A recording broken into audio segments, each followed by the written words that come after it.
നമസ്തേ. 2026 ഒരു പുതിയ വർഷത്തിലേക്ക് കടക്കുകയാണല്ലോ നമ്മൾ. ഈ വർഷം വിവിധ രാശിക്കാർക്ക് എങ്ങനെയായിരിക്കും എന്നുള്ളത് നമുക്ക് ചോദിച്ചറിയാം. ഇന്ന് നമ്മളോടൊപ്പമുള്ളത് ജ്യോതിഷ പണ്ഡിതൻ ഡോക്ടർ ഗോപാലകൃഷ്ണ ശർമ്മയാണ്. നമസ്തേ. നമസ്കാരം. മേടക്കൂറിൽ നിന്ന് നമുക്ക് തുടങ്ങാം. എങ്ങനെയായിരിക്കും 2026 മേടം രാശിക്കാർക്ക്?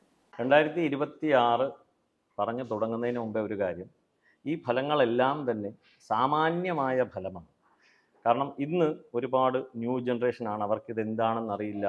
എല്ലാ ചാനലിലും വീഡിയോയിലും ഷോർട്സിലുമൊക്കെ ഈ രാശിക്കാർക്ക് ഇങ്ങനെ, ഈ നക്ഷത്രക്കാർക്ക് ഇങ്ങനെ എന്നൊക്കെ പറയും. അത് ലിറ്ററലി അങ്ങനെ എടുക്കരുത്. ഈ ഫലമെല്ലാം തന്നെ സാമാന്യ ഫലമായിട്ടാണ് പറഞ്ഞു പോരുന്നത്. കാരണം ഓരോരുത്തർക്കും അവരവരുടെ ജാതകമുണ്ട്, ദശയുണ്ട്, അപഹാരമുണ്ട്, ഒരുപാട് കാര്യങ്ങൾ നോക്കിയിട്ട് വേണം ഒരു കാര്യം പറയാനായിട്ട്. അതായത് നമ്മൾ ഒരു ബ്ലഡ് പ്രഷർ അല്ലെങ്കിൽ ഒരു ടെമ്പറേച്ചറൊക്കെ സാമാന്യേന എല്ലാവർക്കും ഇങ്ങനെ ഇരിക്കും, ഇങ്ങനെയാണ് എന്ന് പറയുന്നത് പോലെ സാമാന്യമായിട്ടുള്ള ഒരു ഫലമാണ് പറയുന്നത്. ഇപ്പോൾ 2026 മേടക്കൂറുകാർ, അവർക്ക് 7.5 ശനി കണ്ടിന്യൂവേഷനാണ്. ഓൾറെഡി തുടങ്ങി 10 മാസത്തോളമായി. ശനി സഞ്ചരിക്കുന്ന കാലഘട്ടം, വ്യാഴം 3-ലാണ്. വർഷത്തിൻ്റെ പകുതി ജൂൺ മുതൽക്ക് അങ്ങോട്ട് വ്യാഴം 4-ൽ സഞ്ചരിക്കും. പൊതുവെ ഒരു ക്ലേശകരമായ കാലഘട്ടമാണ്. കാര്യങ്ങൾക്ക് തടസ്സമൊക്കെ ഉണ്ടാകാനുള്ള സാധ്യത കൂടുതലാണ്. ഒരു കാര്യം നടപ്പിലാക്കുവാനായി 10 പ്രാവശ്യം എഫേർട്ട് എടുക്കുക, അങ്ങനെ ഒരു ഡിലേ പാറ്റേൺ, അങ്ങനെ അതിനെ കണ്ടാൽ മതി. അല്ലാതെ എൻ്റെ ഒരു കാര്യമൊന്നും നടക്കത്തില്ല എന്ന രീതിക്ക് കാണേണ്ട കാര്യമില്ല. എല്ലാത്തിലും ഒരു സ്ലോനെസ്, ഒരു സ്ലോ ആയിട്ട് പോകുന്ന ഒരു കാലഘട്ടമായിട്ട് ഇതിനെ കാണുക. പിന്നെ ഒരു ലേണിംഗ് ഫേസാണ്. ജീവിതം നന്നായിട്ട് പഠിക്കുന്നത്, ഇല്ലെങ്കിൽ ജീവിതം അവരെ പഠിപ്പിക്കുന്നത്, മേടക്കൂറുകാരെ പഠിപ്പിക്കുന്നത് ഈ 7.5 ശനി കാലഘട്ടത്താണ്. അങ്ങനെ അതിൻ്റെ ഒരു ക്ലേശത്തോടു കൂടി അവരെല്ലാം പഠിക്കുകയും നല്ല രീതിക്ക് മുന്നോട്ട് പോകാനുള്ള കുറേ പാഠങ്ങൾ ഉൾക്കൊള്ളുവാൻ സാധിക്കുകയും ചെയ്യും. അതേസമയം രണ്ടാമത്തെ പകുതി ജൂണിന് ശേഷമുള്ള കാലഘട്ടം പൊതുവെ ഒരു ഗുണഫലത്തെ പറഞ്ഞിട്ട്, വാഹന ലാഭം, ഭൂമി ലാഭം, ഒരു മെല്ലെപ്പോക്കായിരിക്കും എങ്കിലും നല്ലതാ, കുറച്ച് തീർച്ചയായിട്ടും മതി. എല്ലാവർക്കും അങ്ങനെ തന്നെയാണല്ലോ. സുഖ ദുഃഖ അനുഭവകൃത് അന്തരാത്മാ കല്യഹ. ഏതെങ്കിലും ഒരു ദോഷഫലം പറഞ്ഞു കഴിഞ്ഞാൽ എൻ്റെ വർഷം പോയേ എന്നുള്ള അർത്ഥത്തിൽ ഒരിക്കലും കാണരുത്. മേടക്കൂറിൽ വരുന്ന നക്ഷത്രങ്ങൾ നമുക്ക് നോക്കാം. അശ്വതി, ഭരണി, കാർത്തിക 1-ാം പാദം, ഈ 3 നക്ഷത്രമാണ് മേടക്കൂറിൽ വരുന്നത്. മേടക്കൂറുകാർക്ക് ദോഷം കുറയുവാനായിട്ട്, അല്ലെങ്കിൽ കുറയ്ക്കുവാനായിട്ട് എന്തൊക്കെ സത്പ്രവൃത്തികൾ ചെയ്യാമെന്നുള്ളതിലേക്ക് ചിന്തിക്കാം. അത് തന്നെയാണ് മനുഷ്യൻ്റെ ആത്യന്തികമായ ചിന്ത. അപ്പോൾ മേടക്കൂറുകാർക്ക് ഭാഗ്യാധിപതിയായ വ്യാഴത്തെ കൊണ്ട് നമുക്ക് ചിന്തിക്കാം. ശനിക്കും ഉള്ള പരിഹാരം ലളിതമായിട്ട് നമുക്ക് ചിന്തിക്കാം. ഇവർ ഈ ഒരു കാലഘട്ടങ്ങളിൽ കുറച്ച് സമയം ചെലവഴിച്ച് വിഷ്ണു സഹസ്രനാമം പഠിച്ച് നിത്യം പാരായണം ചെയ്യുക. 1 രൂപ ചെലവില്ല. പക്ഷെ ആരും അതിലേക്ക് സമയം ചെലവാക്കുന്നില്ല. ഏതെങ്കിലും അമ്പലത്തിൽ പോയി ഏതെങ്കിലും ഒരു വഴിപാട് കഴിക്കുന്നു, ബാക്കി വിഷ്ണു എന്നെ നോക്കിക്കൊള്ളും എന്നുള്ള ധാരണ തെറ്റാണ്. ഇത് പറഞ്ഞതുകൊണ്ട് ഇനി വിഷ്ണു ഇല്ല, അർച്ചനയില്ല, പുഷ്പാഞ്ജലി ഇല്ല എന്ന് വരുത്തി തീക്കരുത്. ഈ ഒരു നല്ല സെൻസിലെടുക്കണം. കാരണം സ്വയമേവ നമ്മൾ ഒരു 20 മിനിറ്റ് ഒരു പൂജാമുറിയിലോ ഒരു സ്ഥലത്തോ, നല്ലൊരു സ്ഥലത്തോ ഇരുന്ന് നാമജപം ജപിക്കുമ്പോൾ അതിൻ്റേതായ ഗുണങ്ങളുണ്ട്. അങ്ങനെ നമ്മൾ പഠിച്ചു കഴിഞ്ഞാൽ നമ്മുടെ മക്കൾ പഠിക്കും. ആ ശാസ്ത്രം നിലനിന്ന് പോകും. അതൊന്നും ഇല്ലാതെ ഏതോ ഒരു അമ്പലത്തിൽ ഒരു വഴിപാട് കഴിക്കൂ എന്ന് പറയുന്നതിൽ അർത്ഥമുണ്ടോ എന്ന് ചിന്തിക്കേണ്ടിയിരിക്കുന്നു. അങ്ങനെ ഇവർക്ക് വിഷ്ണു സഹസ്രനാമ പാരായണം വളരെയേറെ ഗുണം ചെയ്യും. ശനിയാഴ്ച വ്രതം ഇരിക്കുക. മേടക്കൂറുകാർ ശനിയാഴ്ച തോറും വ്രതം എന്ന് പറഞ്ഞു കഴിഞ്ഞാൽ ഒരു പക്ഷേ നമ്മൾ പെട്ടെന്ന് ചിന്തിക്കുന്നത് പട്ടിണി കിടക്കുക എന്നുള്ളതാണ്, അല്ലേ? പട്ടിണി കിടന്നാൽ ധനം വരുമെങ്കിൽ, ഐശ്വര്യം വരുമെങ്കിൽ, ഇന്ന് സൊമാലിയ ആയിരിക്കണം വേൾഡിലെ എന്താ പറയുക richest country in the world. അപ്പോൾ വ്രതം എന്ന് പറയുന്നത് ഡൂസ് ആൻഡ് ഡോൺസ് ആണ്. ഞാൻ ഇന്നത് ചെയ്യും, ഇന്നത് ചെയ്യില്ല. അത് പ്രായേണ ശനിയാഴ്ച തോറും മേടക്കൂറുകാർ ഒരു വ്രതം പോലെ ഇരുന്ന് എന്താ പറയുക, എള്ളൊക്കെ കൂടുതലായിട്ട് ഭക്ഷിക്കുക, നല്ലെണ്ണ തേച്ച് കുളിക്കുക, ഇങ്ങനത്തെ കുറേ കാര്യങ്ങളൊക്കെ ചെയ്ത് മുന്നോട്ട് പോകാം. അന്നേ ദിവസം ശിവപ്രീതി, ശിവനെ ഉദ്ദേശിച്ച് ശിവൻ്റെ സഹസ്രനാമം, ശിവൻ്റെ അഷ്ടോത്തരം ഇതെല്ലാം പാരായണം ചെയ്ത് മുന്നോട്ട് പോകുന്നതാകെ ദോഷം കുറഞ്ഞിരിക്കും. ഇല്ലെങ്കിൽ നമുക്ക് വ്യക്തത ലഭിക്കും, എങ്ങനെ നമ്മൾ ഓരോ വിഷയങ്ങളെയും അഭിമുഖീകരിക്കണം എന്നുള്ള ക്ലാരിറ്റി ലഭിക്കും. ഒരു കൊച്ചുകുട്ടിയെ സംബന്ധിച്ചിടത്തോളം വ്രതം എന്ന് പറഞ്ഞു കഴിഞ്ഞാൽ അച്ഛനമ്മമാർ എന്താ പറയുന്നത്? ഒരു പെൺകുട്ടിയുടെ അടുത്ത് പറയുകയാണ്, തിങ്കളാഴ്ച വ്രതം ഏത് വയസ്സിലാണ് തുടങ്ങേണ്ടത്? 5 വയസ്സിൽ തുടങ്ങണം. എങ്ങനെയാണ്? എല്ലാ ഞായറാഴ്ചയും ആകുമ്പം അച്ഛനും അമ്മയും കുട്ടിയുടെ അടുത്ത് പറയാണ്, തിങ്കളാഴ്ച വ്രതം ഇരിക്കണം, നാളെ വ്രതമാണ് എന്നിങ്ങനെ ചുമ്മാ പറഞ്ഞുകൊണ്ടിരിക്കുക. ഒരു 6 മാസം കഴിയുമ്പം കുട്ടി താനെ ഞായറാഴ്ച ആകുമ്പോൾ പറയും, അച്ഛാ നാളെ തിങ്കളാഴ്ചയാണ് വ്രതം ഇരിക്കണം എന്നുള്ളത്. അപ്പം തന്നെ വ്രതം തുടങ്ങിക്കഴിഞ്ഞു. അതായത് വി ആർ ടാഗിങ് സംതിങ്, അതിനോട് ടാഗ് ചെയ്യാണ്, മനസ്സ് ചലിപ്പിക്കുകയാണ്. തിങ്കളാഴ്ച വന്നു കഴിഞ്ഞാൽ വ്രതം എടുക്കണം എന്ന തോന്നലാണ് ആദ്യം ഇംപ്ലാന്റ് ചെയ്യുന്നത്. അങ്ങനെ ഒരു 6 വയസ്സാവുന്നു, 7 വയസ്സാവുന്നു, തിങ്കളാഴ്ച വ്രതത്തിന് എന്തെങ്കിലും പുതിയതായിട്ട് ചെയ്യണ്ടേ, ശിവന് വിളക്ക് കത്തിക്കാമല്ലോ എന്ന് പറഞ്ഞ് തുടങ്ങുകയാണ്. അങ്ങനെ അച്ഛനും അമ്മയും അവരെ കുട്ടിയെ വിളിച്ചുകൊണ്ട് പോകുന്നു, കുട്ടിയുടെ കൈ കൊണ്ട് വിളക്ക് കത്തിക്കാൻ തുടങ്ങുന്നു. അപ്പോൾ തിങ്കളാഴ്ച ആകുമ്പോൾ കുട്ടി പറയും ശിവൻ്റെ അമ്പലത്തിൽ പോകണമെന്ന് പറയും. അങ്ങനെ തുടങ്ങി തുടങ്ങി തുടങ്ങി രാവിലെ എന്തെങ്കിലും പഴങ്ങൾ കഴിക്കാം, ഒരു വ്യത്യാസമായിട്ട് നമുക്ക് ഫീലാക്കാം. ഇങ്ങനെ സ്റ്റെപ്പ് ബൈ സ്റ്റെപ്പ് ഇവോൾവ് ചെയ്ത് കൊണ്ടുപോകുന്ന ഒരു വിഷയമാണ്. അല്ലാതെ വ്രതം എന്ന് പറയുമ്പോൾ ആദ്യ ദിവസം തന്നെ നിങ്ങൾ പട്ടിണി കിടന്ന് ബാക്കി എല്ലാ കാര്യങ്ങളും ചെയ്യും, പക്ഷെ പട്ടിണി കിടക്കും, മൈഗ്രെയിൻ വരും, ഇനി ജീവിതത്തിൽ വ്രതം എടുക്കില്ല എന്നുള്ള ഒരു തരത്തിലേക്ക് പോകേണ്ടതില്ല എന്നുള്ളതാണ് അഭിപ്രായം. ഇടവക്കൂറിലേക്ക് വരുമ്പോൾ ഏതൊക്കെ നക്ഷത്രങ്ങളാണ് വരുന്നത്? അതിൽ 2026 അവർക്ക് എങ്ങനെയൊക്കെ ആയിരിക്കും? ഇടവക്കൂറിൽ വരുന്ന നക്ഷത്രങ്ങൾ കാർത്തിക 2, 3, 4 പാദം, രോഹിണി, മകയിരം 1, 2 പാദം. ഇതാണ് ഇടവക്കൂറ്. പൊതുവെ ഇടവക്കൂറുകാർക്ക് വളരെ ശോഭനമായ ഒരു പീരീഡാണ് 2026. അതിൽ കാര്യലാഭം, ധനലാഭം, നേട്ടങ്ങളുടെ കുറച്ച് മാസങ്ങൾ ഇനീഷ്യലി ഉണ്ടാകും. അതിനുശേഷം നമുക്ക് പറയുന്നത് ഒരു മനക്ലേശം എന്നൊക്കെ പറയാം. അതിപ്പോൾ എല്ലാവർക്കും ഉണ്ടല്ലോ. ഒരു സമ്മർ കഴിഞ്ഞാൽ അടുത്തത് വിൻ്റർ വന്നല്ലേ പറ്റുള്ളൂ. അങ്ങനെ അത് ഋതുക്കൾ മാറിക്കൊണ്ടിരിക്കും. അപ്പോൾ പൊതുവെ ഒരു ശോഭനമായ വർഷമാണ് 2026 ഇടവക്കൂറുകാർക്ക്. ഒരു ധനലാഭം, ഇല്ലെങ്കിൽ പ്രൊമോഷന് വെയിറ്റ് ചെയ്യാണ്, പ്രൊമോഷൻ ലഭിക്കുക, സ്ഥാനമാനാദി ലാഭം എന്നൊക്കെ പറയുന്നുണ്ട്, സ്ഥാനങ്ങൾ ലഭിക്കുക.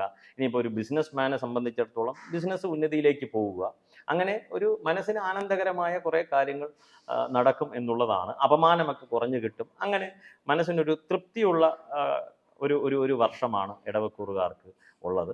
പിന്നെ ഒരു രണ്ടാമത്തെ പകുതിയിലേക്ക് ഈ പിറുപിറുക്കുക എന്ന് പറഞ്ഞു കഴിഞ്ഞാൽ ഇനി ഈ ഹാഫ് എം ടി എന്നുള്ളതിനെ കാണുക, അതായത് ഉള്ളതിനെ കാണാതിരിക്കുക എന്നുള്ള ഒരു ഫലം കൂടി ഉണ്ട് അവിടെ.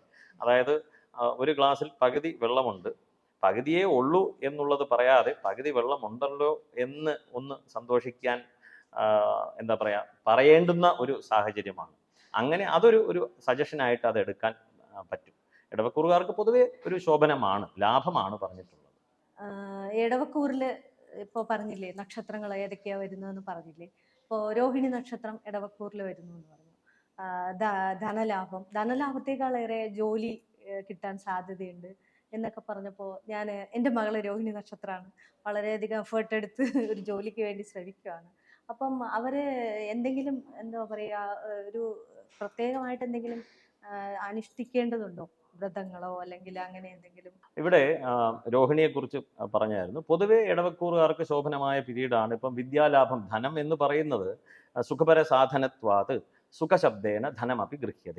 സുഖം എവിടെ നിന്നാണോ ലഭിക്കുന്നത് അത് ധനം തന്നെയാണ്. ഇപ്പോൾ നമ്മുടെ കയ്യിൽ മൊബൈലുണ്ട്, മൊബൈലിൽ ഒരു സുഖം ലഭിക്കുന്നുണ്ട്, അത് ധനം തന്നെയാണ്. ഇരിക്കുന്ന ചെയർ, കട്ടിൽ, കിടക്ക, ഇതെല്ലാം നമുക്ക് സുഖം എവിടെ നിന്ന് നമുക്ക് ലഭിക്കുന്നു, അതെല്ലാം ധനമാണ്. അപ്പം എവിടെ എന്തായിട്ടാണ് വർത്തിക്കുന്നത് എന്നാണ്. ഇപ്പം വിദേശേഷു വിദ്യാധനം, പുറത്തോട്ട് പോയി കഴിഞ്ഞാൽ, പുറം രാജ്യങ്ങളിൽ പോയി കഴിഞ്ഞാൽ അവിടെ വിദ്യയാണ് ധനം. ഇവിടുത്തെ റുപ്പയ ചിലവാകില്ലല്ലോ. വ്യസനേഷു ബുദ്ധിർധനം, ഒരാൾ ദുഃഖിച്ചിരിക്കുകയാണ്, അവിടെ എന്താണ് ധനം? ബുദ്ധിയാണ് ധനമായിട്ട് വർത്തിക്കുന്നത്. പരലോകേ ധനം ധർമ്മം ശീലം സർവത്ര വൈ ധനം, എല്ലാ സ്ഥലത്തും ശീലമാണ് ധനമായിട്ട് വർത്തിക്കുന്നത്. അപ്പോൾ ഇവിടെ പരിഹാരമായിട്ട് ചോദിച്ചു കഴിഞ്ഞാൽ അവർക്കൊരു കൺസിസ്റ്റൻസി ബിൽഡ് ചെയ്യുന്നത് നന്നായിരിക്കും. കൺസിസ്റ്റൻസി, അതായത് ഒരു കാര്യം, ഒരു ശീലം ക്രിയേറ്റ് ചെയ്ത് കഴിഞ്ഞാൽ ഒരു ദിവസം ചെയ്യും, 2 ദിവസം ചെയ്യും, അത് കഴിഞ്ഞാൽ പിന്നെ 10 ദിവസം ചെയ്യത്തില്ല.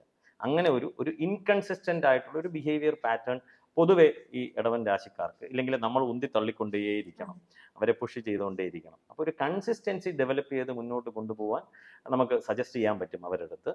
അതുപോലെ ശിവനെ ഭജിക്കുക എന്നുള്ളതാണ്. അപ്പോൾ പൊതുവെ ഒരു തിങ്കളാഴ്ച വ്രതം പോലെയൊക്കെ ഇരുന്ന് ശിവനെ ഭജിക്കുക, അത് വളരെയേറെ ഗുണം ചെയ്യും. എന്തായാലും ശരി, എല്ലാവരും സഹസ്രനാമം എന്നുള്ളത് ശീലിക്കുന്നത് അത്യാവശ്യമാണ്. അത് നല്ല ഒരു ക്ലാരിറ്റി, ജീവിതത്തിലേക്ക് ക്ലാരിറ്റി ലഭിക്കും. പക്ഷേ ഇവിടെ എന്താന്ന് പറഞ്ഞു കഴിഞ്ഞാൽ നമ്മൾ ഈ ഒരു കാര്യമൊക്കെ ചെയ്യുന്നതിന് മുന്നേ തന്നെ, അതായത് ഫലത്തെക്കുറിച്ച് ചിന്തിക്കുകയാണ്. അതായത് മാവ് നടുന്നതിന് മുന്നേ തന്നെ മാങ്ങയെക്കുറിച്ച് ചിന്തിക്കുകയാണ്.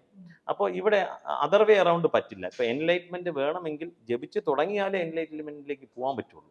എൻലൈറ്റ്മെന്റ് കിട്ടിയ ശേഷം ഞാൻ ജപിക്കാന്ന് പറഞ്ഞാൽ അത് പ്രാവർത്തികമല്ല. അപ്പം ഈ ഒരു കാലഘട്ടത്തിൽ അങ്ങനെ ചില ചിന്താ പദ്ധതികളൊക്കെ ഉണ്ട്. അപ്പോൾ ആദ്യമേ തന്നെ നമ്മൾ ജപിച്ചു തുടങ്ങി ഒരു വ്യക്തത വന്ന ശേഷം അവർക്ക് തന്നെ അതിനോട് ഒരു എന്താ പറയുക, ഒരു പ്ലസൻ്റ് ആയിട്ട് നമുക്ക് മനസ്സിന് ഒരു സമാധാനമുണ്ട്, മുന്നോട്ട് പോകാൻ പറ്റുമെന്നുള്ളൊരു കോൺഫിഡൻസ് ലഭിക്കും. മിഥുനൻ രാശിയിലേക്ക് വരുമ്പോൾ കഴിഞ്ഞ വർഷം അവർക്ക് കണ്ടക ശനിയായിരുന്നല്ലോ. അപ്പോൾ 2026 അവർക്ക് സന്തോഷിക്കാൻ വകയുണ്ടോ? മിഥുനം രാശിയിൽ വരുന്ന നക്ഷത്രങ്ങൾ മകയിരം 3-ാം പാദം, 4-ാം പാദം, തിരുവാതിര, പുണർദം 1, 2, 3 പാദം. മിഥുനക്കൂറുകാർ പൊതുവെ ഈ വർഷം നമുക്ക് ഒരു രണ്ടായിട്ട് നമുക്ക് ചിന്തിക്കാം. ജൂൺ വരെയുള്ള കാലഘട്ടം, ജൂണിന് ശേഷമുള്ള കാലഘട്ടം. കാരണം ഈ രാശിഫലങ്ങളെല്ലാം തന്നെ പൊതുവെ ചിന്തിക്കപ്പെടുന്നത് ശനി മാറ്റം, വ്യാഴമാറ്റം, പിന്നെ രാഹുകേതുക്കളുടെ മാറ്റത്തെ വെച്ചുകൊണ്ടാണ് പൊതുഫലങ്ങൾ നോക്കുന്നത് പൊതുവേ ഉള്ളത്. അപ്പോൾ കണ്ടകശനി തുടരുകയാണ്. അപ്പോൾ കർമ്മരംഗത്ത് പീഡയുണ്ട് എന്ന് മനസ്സിലായി. അപ്പോൾ ശനി കർമ്മസ്ഥാനത്ത് സഞ്ചരിക്കുന്നു, കണ്ടകശനി തന്നെയാണ് അത് ഈ വർഷം മുഴുവനും അതുണ്ട്. വ്യാഴം 2ലേക്ക് സഞ്ചരിക്കും ജൂൺ മുതൽക്കുള്ള കാലഘട്ടം. അപ്പോൾ പൊതുവേ നമുക്ക് ഒരു നെഗറ്റിവിറ്റി കുറഞ്ഞ് പോസിറ്റിവിറ്റിയിലേക്ക് നീങ്ങുന്ന കാലഘട്ടം എന്ന് നമുക്ക് പറയാം. അപ്പോൾ നമ്മൾ വെയിറ്റ് ചെയ്യണം, ഒരു ജോലി ലഭിക്കണം, തീർച്ചയായിട്ടും ജോലി ലഭിക്കും. വിവാഹത്തിന് വെയിറ്റ് ചെയ്യുന്നവർ അവർക്ക് വിവാഹം ഉണ്ടാകാനുള്ള ഫലം പറഞ്ഞിട്ടുണ്ട്. അങ്ങനെ ഒരു ധനലാഭം, ഒരു പുഷ്ടി, ഒരു ഐശ്വര്യം, കുടുംബത്തിൽ സത്കർമ്മങ്ങൾ നടക്കുക എന്നിങ്ങനെ കുറേ കാര്യങ്ങൾ. പഠിത്തത്തിൽ മടിയുള്ളവർ അതെല്ലാം മാറി കുറച്ച് എന്താ പറയുക, വിദ്യാലാഭത്തിനായിട്ട് ശ്രമിക്കുന്ന, അല്ലെങ്കിൽ ബുദ്ധി നന്നായിട്ട് വർക്ക് ചെയ്യുന്ന ഒരു സമയം, അങ്ങനെയൊക്കെ നമുക്ക് പറയാൻ പറ്റും. ഒരു നല്ല ഫലത്തെ പൊതുവെ ഒരു നല്ല രീതിക്ക് മുന്നോട്ട് പോകും തോറും നല്ല മാസങ്ങളായിട്ട് പറയുന്നുണ്ട്. ഈ രാശിക്കാർ പൊതുവെ ഉപാസിക്കേണ്ട ദേവതകൾ ആരൊക്കെയാണ്? അനുഷ്ഠിക്കേണ്ട വ്രതങ്ങൾ എന്തൊക്കെയാണ്? തീർച്ചയായിട്ടും നല്ലൊരു ചോദ്യമാണ്. ഇതെല്ലാം ആക്ച്വലി ഈ ഉപാസന എന്നുള്ളൊരു വാക്ക് പൊതുവെ അവരവരുടെ ജാതകത്തിൽ 9-ാം ഭാവം 5-ാം ഭാവമായിട്ടൊക്കെ ബന്ധപ്പെട്ട് കിടക്കുകയാണ്. കാരണം ഈ 9-ാം ഭാവം എന്തൊക്കെ ചിന്തിക്കാമെന്ന് പറഞ്ഞു കഴിഞ്ഞാൽ ഭാഗ്യം, ഭാഗ്യധർമ്മ ദയാപുണ്യ തപസ്താത സുതാത്മജാഹ ദാന ഉപാസന സൗശീല്യ ഗുരവോ നവമാദമി എന്ന് പറയുന്നു. അതുപോലെ 5-ാം ഭാവം പ്രജ്ഞാ മേധാ പ്രതിഭ വിവേകശക്തി പുരാതനം പുണ്യം മന്ത്ര അമാത്യതനൂജാഹ പഞ്ചമനസ്സൗമപി ചിന്ത്യം എന്നിങ്ങനെ ഇതുമായിട്ട് ബന്ധപ്പെട്ട് കിടക്കുകയാണ്. അതൊരു ഇൻഡിവിജ്വൽ ആയിട്ടുള്ള ഒരു തോട്ട് പ്രോസസ്സാണ്. എന്നിരുന്നാലും പൊതുവെ നമുക്ക് പറയാൻ പറ്റുന്നത് മിഥുനക്കൂറുകാർക്ക് വൈഷ്ണവവും ശൈവവുമായിട്ടുള്ള ദേവതകളെ ഉപാസിക്കുക. അതിൽ മഹാവിഷ്ണു വരുന്നു. ശ്രീരാമാദി അവതാര വിഷ്ണു എന്ന് ബുധന് പറഞ്ഞിട്ടുണ്ട്. രാശിക്ക് തന്നെ രാശ്യാധിപതി അതാണല്ലോ. അങ്ങനെ അവതാര വിഷ്ണുവായ ശ്രീരാമൻ, ശ്രീകൃഷ്ണൻ, നരസിംഹമൂർത്തി എന്നിങ്ങനെ ഭജിക്കുന്നത് നന്നാവും. വിഷ്ണു സഹസ്രനാമം ഗുണം ചെയ്യും. ഏകാദശി വ്രതം മസ്റ്റാണ്. അങ്ങനെ മിഥുനക്കൂറുകാർക്ക് ഏകാദശി വ്രതം കുറച്ചുകൂടി നമുക്ക് ഊന്നി പറയുവാൻ പറ്റും. വ്രതം എന്നാൽ തന്നെ ഏകാദശിയാണ്. അത് ഇന്ന രാശിക്കാർ തന്നെ എടുക്കണം എന്ന് യാതൊരു നിബന്ധനയില്ല. എല്ലാവരും എടുക്കേണ്ട വ്രതമാണ് ഏകാദശി. പണ്ട് കാലങ്ങളിൽ ഇതെല്ലാം ഉണ്ടായിരുന്നു. അതൊരു നമ്മുടെ ബയോളജിക്കൽ പ്രോസസ്സുമായിട്ട് ബന്ധപ്പെട്ടതാണ് ഏകാദശി വ്രതം. ഒരു വാക്കുകൂടി ഇവിടെ പറഞ്ഞു പോവാം. കാരണം 2016 തോന്നുന്നു ഓട്ടോഫാജി എന്ന് പറഞ്ഞിട്ട് ഒരു കണ്ടുപിടുത്തം, അതിന് നോബൽ പ്രൈസ് ഒക്കെ കൊടുത്തായിരുന്നു. അത് വർഷത്തിൽ ഒരു 20 ദിവസം ഫാസ്റ്റിംഗ് ഇരുന്ന് കഴിഞ്ഞാൽ ക്യാൻസർ സാധ്യത കുറയും, ഇല്ലെങ്കിൽ ക്യാൻസർ ഇല്ലാതാകുമെന്ന് പറഞ്ഞു. അത് അവർക്ക് നോബൽ പ്രൈസ് കൊടുത്തു. ഏവർക്കും ഗൂഗിൾ ചെയ്യാവുന്ന കാര്യമാണ്. നമ്മളുടെ കണ്ടുപിടുത്തം മഹർഷിമാർ എന്താ പറയുക, മരത്തിന്റെ ചുവട്ടിൽ ഇരുന്നുകൊണ്ട് പറഞ്ഞു വർഷത്തിൽ 24 ദിവസം ഫാസ്റ്റിംഗ് ഇരിക്കണം, മാസത്തിൽ 2 ഏകാദശി വെച്ചിട്ട് 24 ദിവസം ഇങ്ങനെ ഉപവാസമായിട്ടിരിക്കും. ഉപവാസം എന്ന വാക്കും കൂടി ചേർത്ത് പറഞ്ഞു. അപ്പൊ അന്നേ ഈ ഒരു കാര്യം പറഞ്ഞിട്ടുണ്ടായിരുന്നു ആരോഗ്യ സംരക്ഷണത്തിനായിട്ട്. അപ്പോൾ ഇതാണ് ഇതിൻ്റെയൊക്കെ അടിസ്ഥാനം.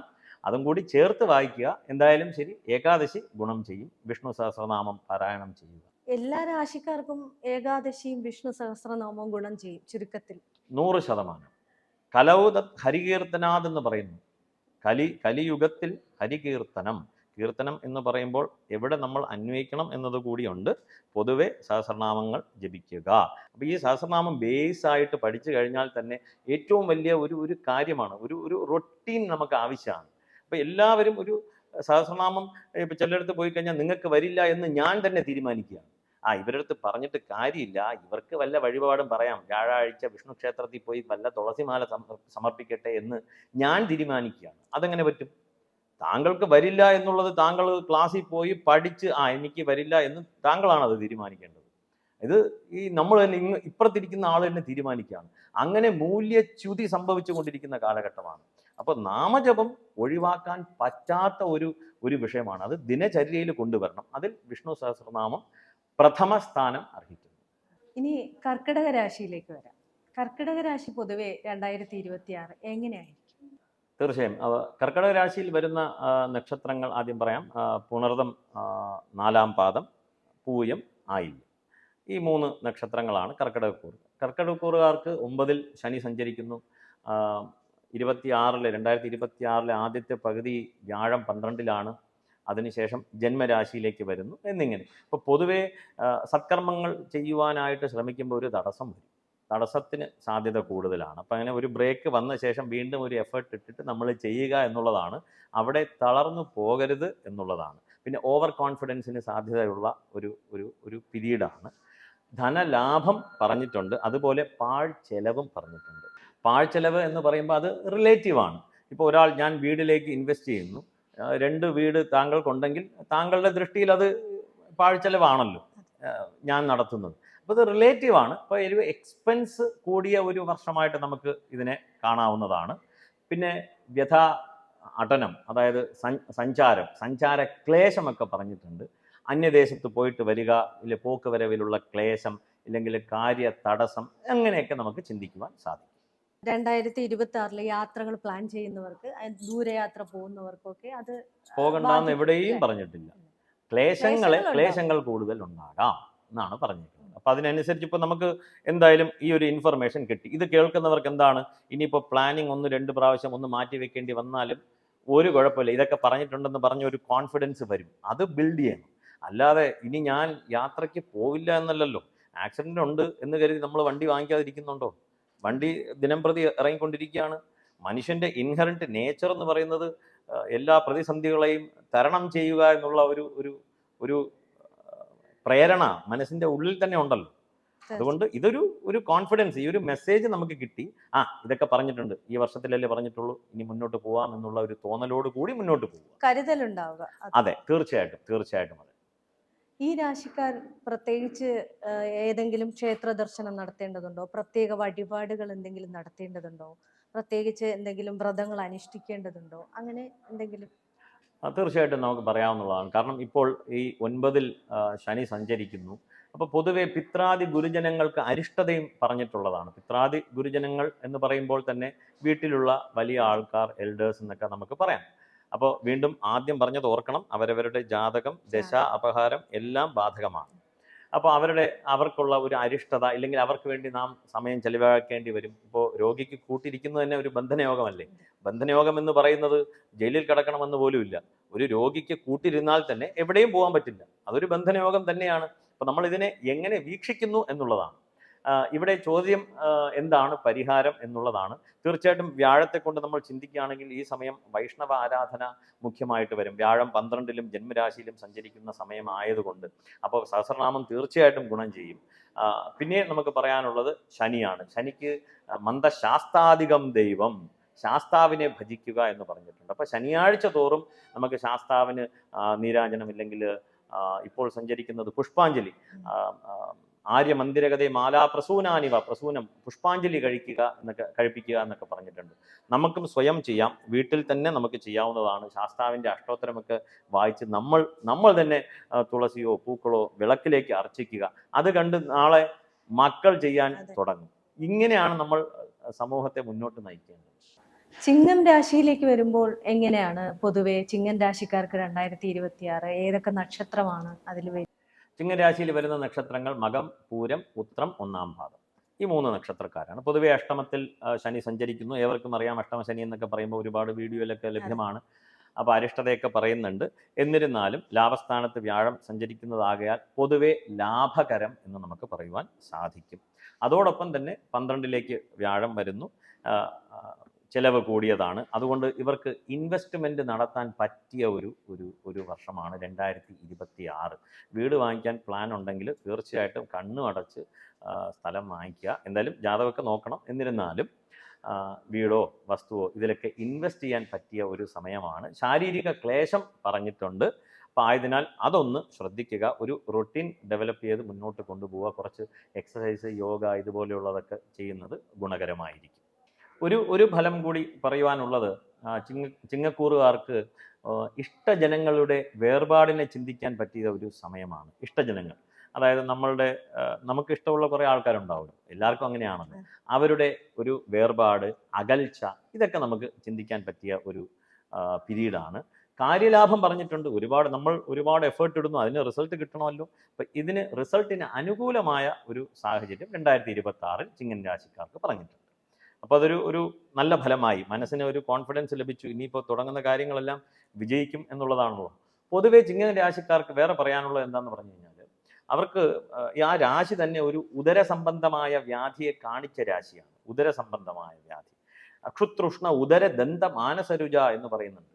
അതായത് പല്ല്, ഉദരം, മനസ്സ്, മാനസിക ക്ലേശങ്ങൾ, ഇതൊക്കെ പറഞ്ഞ ഒരു രാശിയാണത്. അപ്പോൾ പൊതുവെ ഈ ചിങ്ങക്കൂറുകാർ ഇറസ്പെക്റ്റീവ് ഓഫ് ജാതകമൊന്നും ഇല്ലാതെ തന്നെ അടിവയറ് സംബന്ധമായ എന്താ പറയുക, അസ്വസ്ഥതകൾ ഒന്നൊന്ന് നോക്കിയിരിക്കുക. ഇല്ലെങ്കിൽ വയറിന് പ്രശ്നം ഉണ്ടാക്കാത്ത രീതിയിലുള്ള ഭക്ഷണക്രമങ്ങൾ സ്വീകരിക്കുക എന്നുള്ളത് എടുത്തു പറയാൻ പറ്റിയ ഒരു രാശിയാണ് ചിങ്ങൻ രാശി. പിന്നെ പല്ല്, പിന്നെ മനക്ലേശം, ഇത്രയും. എന്നാലും പൊതുവെ അവർക്ക് നല്ല 2026 വളരെ വളരെ നല്ലതാണ്, നല്ല ഒരു പീരീഡാണ്. ഈ ചിങ്ങക്കൂറുകാർക്ക് 2026 ശ്രദ്ധിക്കേണ്ട കാര്യങ്ങൾ, അല്ലെങ്കിൽ അവരനുഷ്ഠിക്കേണ്ട കാര്യങ്ങൾ, അവർ വ്രതം എടുക്കേണ്ടത് അങ്ങനെ എന്തെങ്കിലും നിർദ്ദേശങ്ങൾ വെക്കാൻ? തീർച്ചയായിട്ടും. പൊതുവെ ഇപ്പോൾ അഷ്ടമത്തിൽ ശനി സഞ്ചരിക്കുന്നു. ഇപ്പം മന്ദശാസ്താധികം ദൈവം എന്ന് പറയുന്നു. ഇപ്പം ശാസ്താവിനെ ഭജിക്കുക എന്നുള്ളൊരു ഇൻഫർമേഷൻ നമുക്ക് കിട്ടി. അപ്പം ശനിയുടെ രാശിയൊക്കെ വെച്ചിട്ടാണ് ഏത് രാശിയിലാണ് സ്ഥിതി എന്നിങ്ങനെ.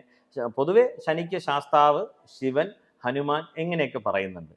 അർക്കപുത്രേണ വാച്യാസ്യാത് ഹനുമാൻ മാരുതാത്മജ, അതിൽ ബുധന്റെ രാശിയിലോ അംശകത്തിലോ സ്ഥിതി ചെയ്യുന്ന, ഇങ്ങനെ കുറെ ഒരു കാൽക്കുലേഷൻ ഉണ്ട്. പൊതുവെ നമുക്ക് മന്ദശാസ്താധികം ദൈവം എന്ന പ്രമാണം അനുസരിച്ച് നമുക്ക് ശാസ്താവിനെ ഭജിക്കുക, ശനിയാഴ്ച തോറും ശാസ്താവിനെ ഭജിക്കുക എന്നുള്ളൊരു ഇൻഫർമേഷൻ. അതിനുശേഷം നമുക്ക് ഈ ദേവി മഹാത്മ്യത്തിലെ 11ാമത്തെ അധ്യായമെങ്കിലും, കുറഞ്ഞ പക്ഷം ദേവി മഹാത്മ്യം എന്ന് പറയുന്നത് വലുതാണല്ലോ, ഏവർക്കും അറിയാമല്ലോ. അപ്പൊ അതിൽ 11ാമത്തെ അധ്യായമെങ്കിലും നിത്യം വായിക്കുന്നത്, അല്ലെങ്കിൽ ജപിക്കുന്നത്, അല്ലെങ്കിൽ പാരായണം ചെയ്യുന്നതാണ് ആക്ച്വൽ വാക്ക്. അത് ലോപിച്ച് വായിക്കുക എന്നുള്ള ഒരു ലോക്കൽ ലാംഗ്വേജിലേക്ക് വന്നു. നമ്മൾ ആരെയും വേദനിപ്പിക്കേണ്ട കാര്യമില്ല, കാര്യം നടന്നാൽ മതി. അപ്പോൾ അതൊന്ന് പാരായണം ചെയ്യുന്നത് വളരെയേറെ ഗുണം ചെയ്യുന്നതാണ്. ഈ പാരായണം ചെയ്യുന്നു എന്ന് പറയുന്നില്ലേ, നമ്മൾ ഈ സഹസ്രനാമം ജപിക്കുക, ഇത് ദേവി മഹാത്മ്യം വായിക്കുക, ഇതിന് ശരിക്കും പറ്റിയ സമയം രാവിലെയാണോ വൈകുന്നേരമാണോ? വലിയൊരു ടോപ്പിക്കിലേക്ക് ഇതൊരു വഴി തെളിക്കുകയാണ്. എന്തായാലും ചുരുക്കി പറയാം. ഈ നമ്മുടെ മനസ്സ് ശാന്തമായിട്ട് എപ്പോഴാണോ ഇരിക്കുന്നത് അപ്പോൾ ജപിക്കാം, ഇത്രയേ ഉള്ളൂ. പക്ഷെ അതിന് സാഹചര്യം അനുകൂലമാകുന്നത് എപ്പോഴാണ്? വെളുപ്പിനെയാണ്. എന്നെങ്കിലും ഒരു 4 മണിക്ക് എഴുന്നേറ്റിട്ടുണ്ടോ? 5 മണിക്ക് എഴുന്നേറ്റിട്ടുണ്ടോ? ആ 5 മണിക്ക് എഴുന്നേറ്റ് നോക്കുക. ഇന്ന് നമ്മൾ ഒബ്സർവ് ചെയ്യുക. ഇന്ന് നമ്മളെ നോക്കാൻ നമുക്ക് സമയമില്ല, സത്യം പറഞ്ഞു. നമ്മൾ ഇപ്പോൾ താങ്കളുടെ അടുത്ത് ഞാൻ പറയാണ്, താങ്കളുടെ കഴിഞ്ഞ 5 വർഷത്തെക്കുറിച്ച് ഒരു കഥ എഴുതാമോ എന്ന് ചോദിച്ചു കഴിഞ്ഞാൽ താങ്കൾ മാത്രം ആ കഥയിൽ ഉണ്ടാവില്ല. താങ്കൾ കണ്ടിട്ടുകൂടി ഇല്ലാത്ത ഒരു 5000 ഫ്രണ്ട്സ് സൗത്ത് ആഫ്രിക്ക, ഓസ്ട്രേലിയ, അന്റാർട്ടിക്കയെ പറ്റി ഒരു കഥ എഴുതി എൻ്റെ കയ്യിൽ തരും. അതിനകത്ത് താങ്കൾ എന്ന കഥാപാത്രം ഉണ്ടാവില്ല, കാരണം നമ്മുടെ മനസ്സിൽ നിന്നില്ല. അപ്പം അങ്ങനെ പോയി. ഇപ്പോൾ രാവിലെ ഒരു 5 മണിക്ക് എഴുന്നേറ്റ് ഒന്ന് ഒബ്സർവ് ചെയ്ത് കഴിഞ്ഞാൽ ശാന്തമായ ഒരു അന്തരീക്ഷമാണ്, വളരെയേറെ ഗുണം ചെയ്യും.